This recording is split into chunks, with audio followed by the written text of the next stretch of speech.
principal agent for 2 nationwide insurance agencies in Atlanta, Georgia. And today I'm going to be presenting to the executives in my company for company buy-in, to present the key strategies of my growth opportunity, and also to ask for market dollar allocation.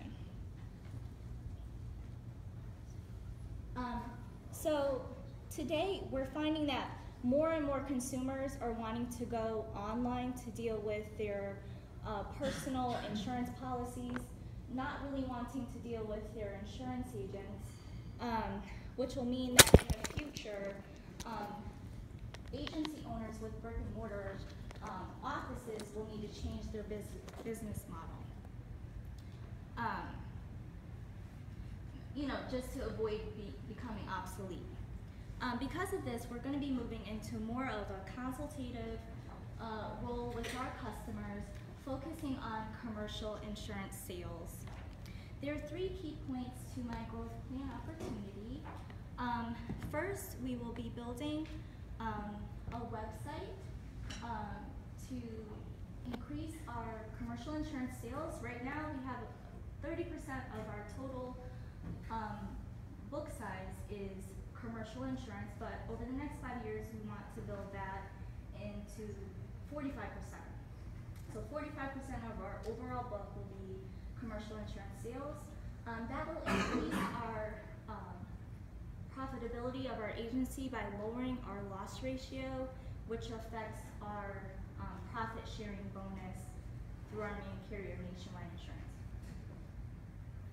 So the critical success factors will be, again, to build a website, so building an interactive platform. So this is a sample of what the website will look like. We're going to focus on online marketing, producing sales funnels through like Facebook marketing, Twitter, and all those other bases, ClickFunnels. We're going to manage our client database, and we're going to streamline customer interactions. So maybe instead of doing face-to-face marketing meetings, we'll do Skype meetings and try to just cut down the overall face-to-face interactions.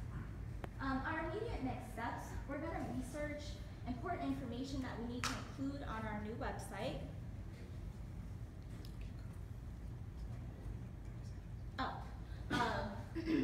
We're going to create and develop our website, and then publish the website to the internet and submit it to search engines. Then we're going to market and promote the website online, again using sales funnels. Thank you so much.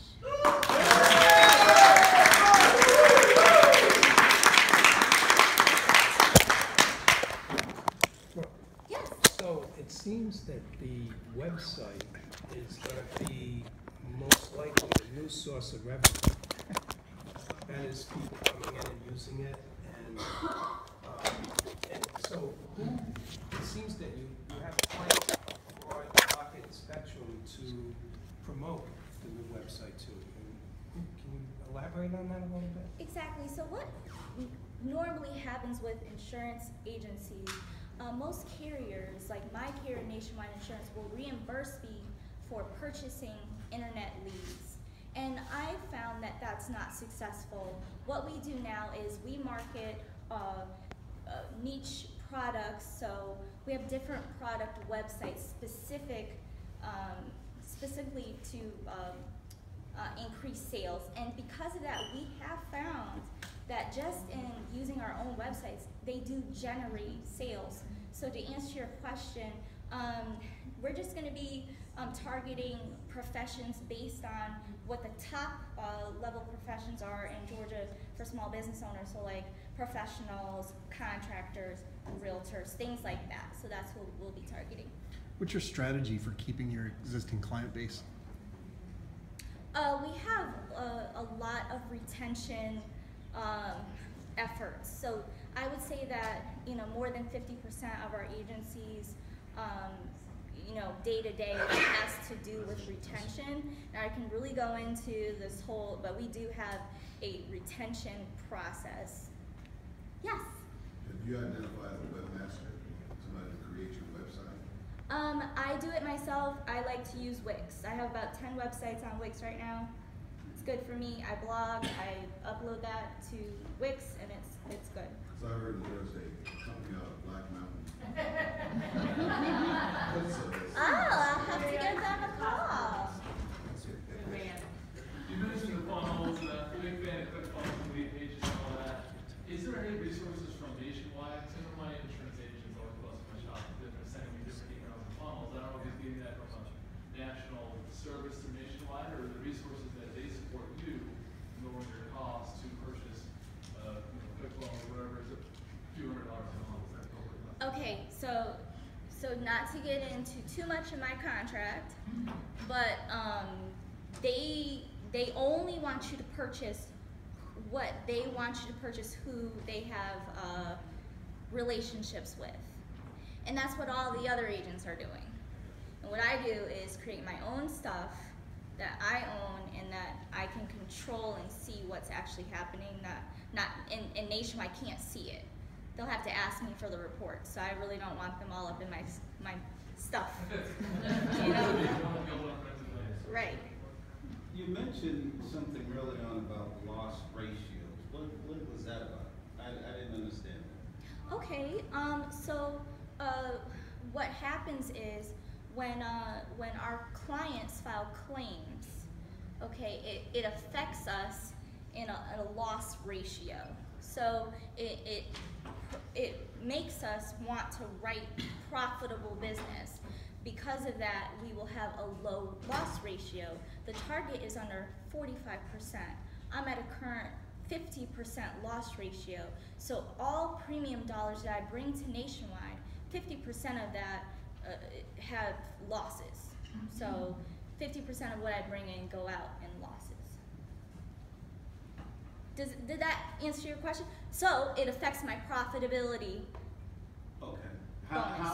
What mechanisms then do you have in place to reduce that so that your profitability gets greater? Or does that make sense? It happens up front. So we look at people's claims history. We look at their credit. Before we take them. Okay. And then when they go to file a claim, we have a conversation first. So it's like is it a numerical or some other thing that you come up with relative to a risk factor? Nationwide has bases their risks for an individual on 17 different factors that go into quoting and eligibility. So Nationwide already has that built in. They will tell us who is not eligible, but from there we will, because some people you're just like, no, I don't know what you have going on, but I probably can't help you. So we just kind of use our own judgment. Yes? Can you drop someone if they have certain claims? The carrier can choose to leave you if